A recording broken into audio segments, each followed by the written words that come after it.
News ہے کہ وزیر اعظم کے بعد وزیر اعلیٰ پنجاب کی ایوان سے مسلسل غیر حاضری پر متحدہ اپوزیشن نے قرارداد پنجاب اسمبلی میں جمع کرا دی ہے۔ قرارداد میں مطالبہ کیا گیا ہے کہ وزیر اعلیٰ ایوان میں آ کر مسلسل غیر حاضری کی وجہ بتائیں۔ اہم خبر آپ کو دے رہے ہیں کہ وزیر اعظم کے بعد وزیر اعلیٰ پنجاب کی ایوان سے مسلسل غیر حاضری پر متحدہ اپوزیشن نے قرارداد پنجاب اسمبلی میں جمع کرا دی ہے۔ قرارداد میں مطالبہ کیا گیا ہے کہ وزیر اعلیٰ ایوان میں آ کر مسلسل غیر حاضری کی وجہ بتائیں۔ آپ کو اپڈیٹ کر رہے ہیں پنجاب اسمبلی کی کارروائی کے حوالے سے کہ وزیر اعظم کے بعد وزیر اعلیٰ پنجاب کی ایوان سے مسلسل غیر حاضری پر متحدہ اپوزیشن نے قرارداد پنجاب اسمبلی میں جمع کرا دی ہے۔ قرارداد میں مطالبہ کیا گیا ہے کہ وزیر اعلیٰ ایوان میں آ کر مسلسل غیر حاضری کی وجہ بتائیں۔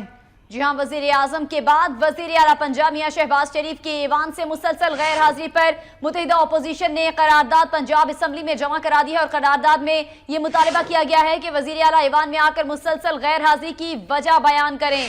مزید تفصیلات جانتے ہیں نمائندہ وقت نیوز سعید لودھی سے۔ جی سعید لودھی، یہ جو قرارداد پنجاب اسمبلی میں جمع کرائی گئی ہے تحریک انصاف،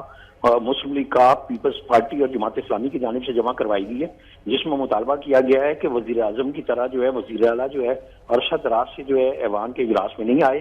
اور جو ہے وہ ممبران جو ہے ان کو دیکھنے کے لیے آنکھیں ترس رہی ہیں۔ اس میں مطالبہ کیا گیا قرارداد میں کہ ایوان کے اندر آ کے اپنی مسلسل غیر حاضری کا جو ہے وہ وجہ بیان کریں۔ اس کے علاوہ جو ہے فافن کی ایک رپورٹ آئی ہے، ایک این جی او ہے جس نے جو ہے وہ اداروں کے اندر کرپشن کے حوالے سے نشاندہی کی ہے، اس کی وضاحت کریں اور پنجاب کے اندر جو کاشتکاروں کو جو باردانہ نہیں مل رہا اس سے وہ مسائل کے شکار ہیں، ان ایشوز کے اوپر جو ہے وزیر اعلیٰ پنجاب جو ہے ایوان کے اندر آئیں اور ایوان کو اعتماد ملیں اور وجہ بتائیں کہ یہ جو معاملات جو ہے ایوان میں آئیں اور ایوان کو اعتماد ملے۔ بہت شکریہ سعید لودھی، آپ نے اپڈیٹ کیا۔